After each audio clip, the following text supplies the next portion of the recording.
Hey, we're the Coal Guys. I'm George. I'm David. We're joined by Hank Dyer from Dick Dyer Mercedes and Volvo here in the Columbia area. And we're going to be talking about electric cars, how electric cars have grown, and what that market looks like, as well as touching on a few things about the Mercedes and Volvo dealership here. This episode is brought to you by Dick Dyer Mercedes Benz, the first Mercedes Benz in South Carolina. So, Hank, welcome back. This is your second time joining us on our podcast.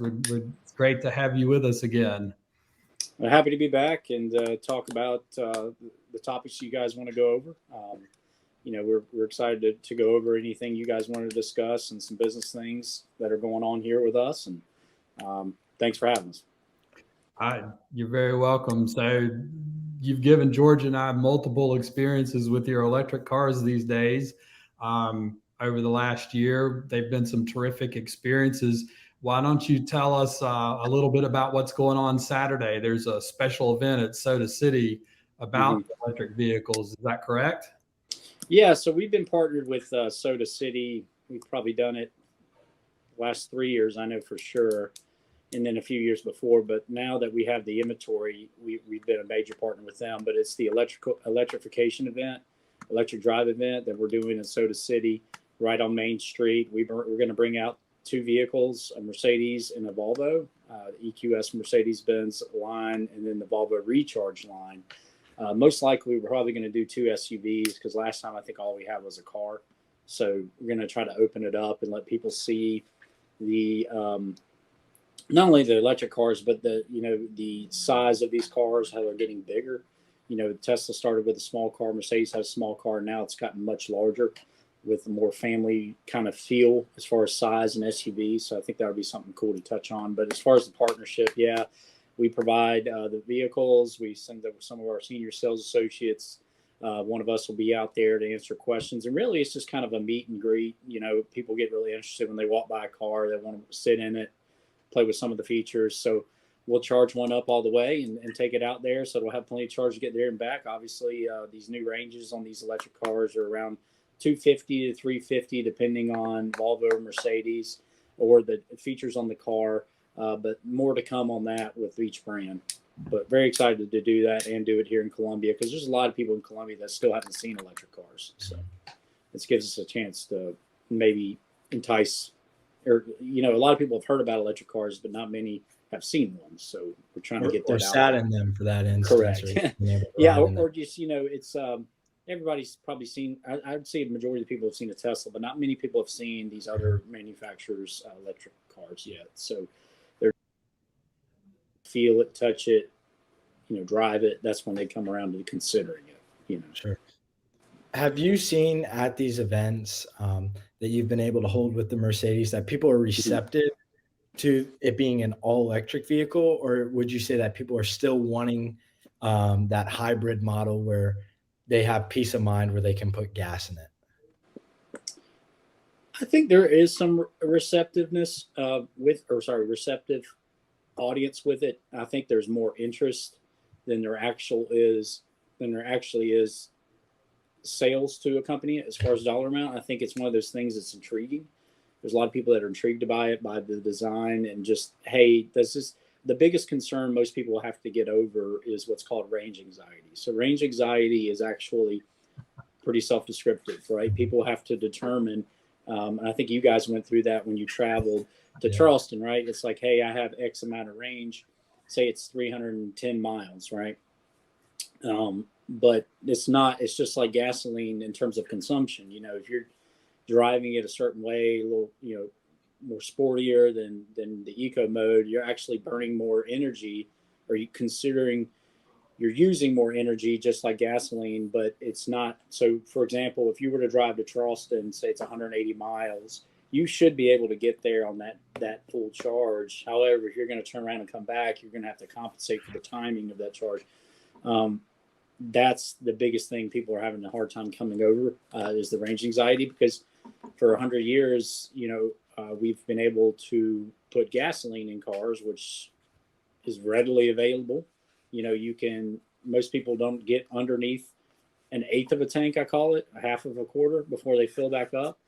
And even if you have a check fuel light on your car, on a gas car, you're talking about 20, 30 miles, right? So it's not as troublesome because you can find gasoline within 5, 10 miles. As far as the electric part of it, you got, probably 10, 20, maybe sometimes even 30 miles to the next charger, unless you're at home. And then on top of that, there's different levels of charging. So it's really an educational process, right? And then there's new homes being built with electric adapters already installed in garages and stuff. So people are just having there's more, unlike, hey, we have this car, come buy it, come drive it, you like it, you're ready to sign up. It's more or less an educational process to get them to be interested in it. But so in terms of your question, I think the range anxiety has created a little bit of receptive.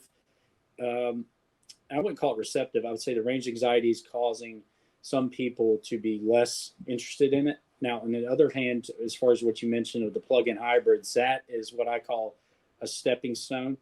Because people have used gasoline for so long. The plug-in hybrid versions, Volvo does a really good job of it. Mercedes has come out with the new GLE plug-in and a few other models, the S450E, which is going to be a plug-in hybrid. And those are going to be a good adaptation for customers to go from the fuel to the full electric. And the reason why is a plug-in hybrid you can run simultaneously, as opposed to like a Prius, which is an internal combustion still with hybrid ability. These plug-in hybrids are able to run on different modes, which you can run an electric mode for the Volvo or the Mercedes. And then once that is depleted, you can run gasoline. So for a lot of people that drive, say under 50 miles, let's call it 35 miles and under, there's real sustainable option to use that electric part and then say, hey, I'm going to go run these errands around town and still have my electric option. And then when I get low, I can kick on the gasoline. And the nice thing on top of the plug-in hybrid that the electric car does have, but is a little bit slower, is called regenerative technology. As far as when you're driving it, applying brake, coasting, that type of thing, it's recuperating the battery and giving it more energy. So I think the plug-in hybrid, when you factor in the fuel mileage, it's around 30 to 40 miles per gallon on an SUV. Is just, 15 years ago, that was 11 mile per gallon car. So really interesting stuff, but people more receptive right now in South Carolina with the plug-in hybrid than the full electric. I think that probably 5-10 years away from being adopted into full electric here.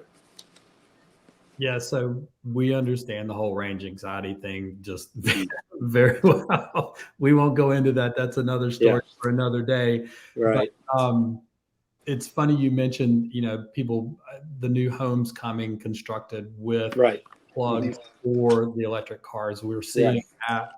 Actually, George and I are working with a real estate investor looking through homes right now, and we've suggested to him that, even though these are older homes, the target audience for them are younger folks. And since, most of the, the younger buyers tend to, are more willing to look at and purchase them. Well, let's go ahead, throw it on there, make it a feature of the house. Oh yeah.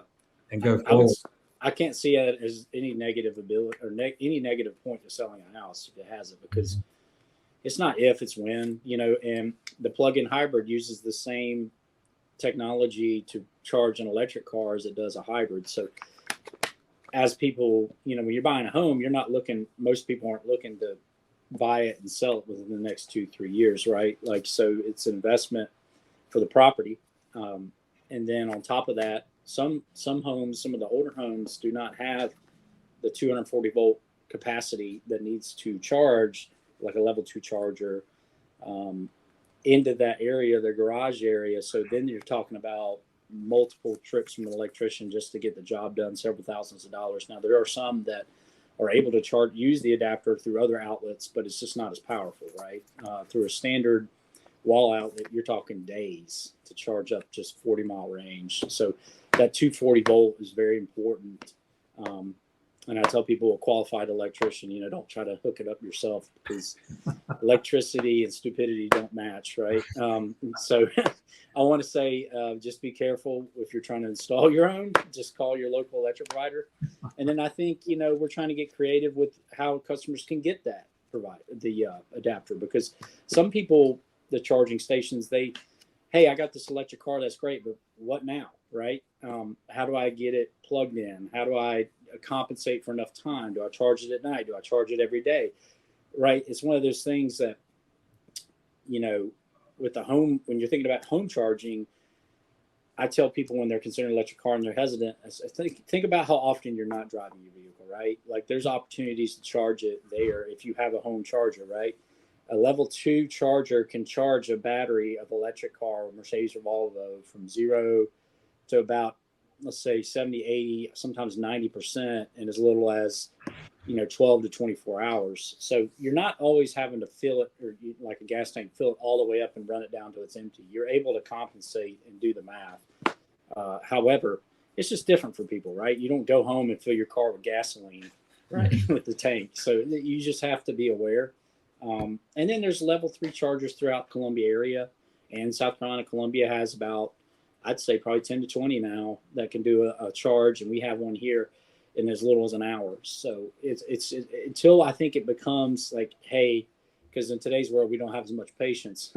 I can plug it in and go, I don't know, go watch a movie on my phone or go to a coffee shop or something like that, and then have enough energy to get home. Will it be, hey, I could see myself doing that. But in terms of homes, I think it's a great investment to buy a house with it, and even existing homes that may have had it installed, because that's just less startup costs you can consider. Now, the tax incentive, there's also tax incentives depending on what state. If you do install that in your home, to see, and you need to check with your accountant how much you get credited back, but it's, the residential home credit, I think they're calling it. Check into that, because there's some savings to be had there. Talking about the amount of charging stations, I think South Carolina faces a little bit of a larger, not necessarily problem, but it is what it is. South Carolina is a more rural state. Correct. And until it's able to get out to those rural areas, we're going to be facing this problem regardless. So I think the most beneficial thing is for the in-town users who are in Columbia, Charleston, those areas where they're actually able to use it, but also in those areas, Charleston, Columbia, Greenville, Right. people are making a little bit more money, and these cars aren't necessarily cheap. Yeah. Is that price a drawback for a lot of people? I wouldn't say a drawback. I would say it's a consideration, right? I mean, most of the electric cars we have, the most inexpensive one is the Mercedes GLB and the Volvo XC40 and C40 recharges, which are full electric, are in the mid $60,000 range.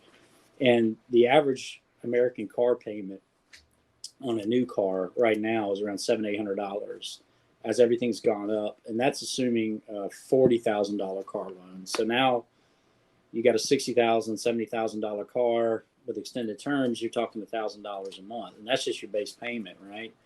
To go on the more luxury car like the EQS, SUV, sedan, you're talking $100,000 to $120,000, and you see how this becomes $1,800 a month. I mean, you're talking about a mortgage payment when you get to that part. So as far as disposable income, it's going to lean more towards people that are early adopters and would probably consider leasing one. And that's a big focus we're focusing on, is leasing. And as far as the electrification across all the automotive industry, Volvo has a new one coming out called the EX30. They're saying the early estimates is that it's going to be under $40,000, and TBD on the range and pricing. One of our service managers went out to California last week and saw it. They didn't release the pricing, but if it can get under $45,000, then we're back to that $600-700 a month in car payment, and that entails a big discussion for the broader public, which is, hey, well, that's in my price range. I need to, consider it, as opposed to, hey, I want to drive that electric car. By the way, how much is it? It's $112,000, right? It takes the very large market into a very small market very quickly. But I'm seeing other brands come out with some interesting stuff.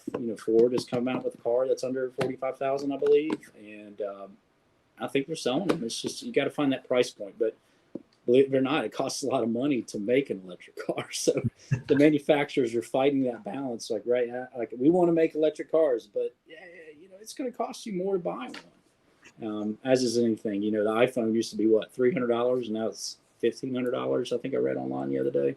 Yeah, and that's quite a bit. Well, but the electric cars, I think one of the selling points is that there's a lot less maintenance involved in that car as well. So you may pay a little extra, but you do make up on the other end, the cost of owning that car day to day over the time you have it, correct? Yeah. We sold one to a gentleman that worked at SC&G 2 years ago, and I'll never forget him because he was very analytical, and he determined that his daily consumption, not daily consumption. Actually, I take that back. Yes, daily consumption. He'd done the math that it was going to cost him $6 a day on full charges to do that. So you add it up. I mean, a fuel tank is going to cost anywhere from $60 to $80 now on a vehicle that size. So you got to think about how often you're driving. And sometimes it may not be $6 a day. I think it's really going to come down to there is a cost savings when you think about the maintenance standpoint, because you're not having to bring it in once a year every 10,000 miles with synthetic oil. However, if you still have to consider the other wearable items, tires, brakes, windshield wipers. I mean, those things are always going to be needed on vehicles. And it'll be interesting to see the dynamic shift. There still need software updates. They're still going to have issues at times, but we're the best thing about us is we're a franchise dealer. So we have a dealer network. We're backed by Mercedes and Volvo. I think that's the biggest selling point for us to compete with Rivian, Tesla, these other, I call them technology companies because they are, they're manufacturing vehicles, but we're an automotive company that's been around for 130 years with Mercedes, and they know how to build cars. So they are supporting us and we're supporting them, and those two things together, because selling a car is only as good to be able to service it. And, some of those manufacturers or those companies I mentioned before do not have a presence in South Carolina, right? So that's where we're able to lean on it and say, hey, if you have an issue with your car, we can get it here very quickly, or you can get it here, or we can come get you and fix it, as opposed to calling a 1-800 number and hoping somebody's willing to help you, right? So I think the price point alone, like you said, George, is something is a consideration. It very much is, as is anything right now. Well, Hank, that's a lot of great information. I know we had you for a little bit of time this morning, but thanks for covering all of that. Sure. Excited to see you Saturday morning down at Soda City. Weather looks great. So everybody, if you listen to this Friday afternoon, please come down to Soda City, see Hank and his sales associates, and check out these truly incredible cars. They are a marvel. Yeah, and then we got Madeline and Jill that are definitely going to be down there. And Jill has been sent to training on these, especially the Mercedes in Alabama, where they spend 2 or 3 days, our associates, going over the cars, learning it. And, because you can only sell something that confidently if you know what you're talking about, right? And the product knowledge is key on these vehicles. You have to educate these buyers, right? It's not it's like I tell our guys all the time. You see a house with solar panels, you know what they are, but you don't know how they work, right? You know that the sun charges the solar panel, but how does that work when you have a bi-directional charge and you're still using regular energy, right? Like, these are things that people see, hey, that's neat, but tell me more about it, right? As opposed to, for decades, car manufacturers have been, hey, we need to freshen this up, this look. Let's do a new redesign. Let's do this new engine. Let's try to get more output with less engine capacity. Let's try to get less output with bigger capacity. It's swung so many different ways, but they just had to keep freshening it up and change some of the safety standards along the way. Now they're building a totally different product. And I could go on and on and on. But I appreciate you guys supporting us. And obviously, you're familiar with the EQS brand and the Volvo, and we're really excited to share that with the area because, like I said, you got to get eyes on it. It's I want to say we'll probably get hundreds of people walking by that car Saturday, and that's hundreds of more that we probably wouldn't have had at cars just sitting here on a random Saturday morning. So, and we got them parked all up front. If you want to come by, it's 5825 Two Notch Road and come see them. I got them all right there on display. You can pick your color, pick your options, and we'll be glad to work a great price deal for you on that. Awesome. Well, thanks again, Hank. We will see you Saturday morning and look forward to it. But thank you again for your partnership with us. You guys are the best. Thank you, Right. Hank. Cool. Bye-bye. Thank you.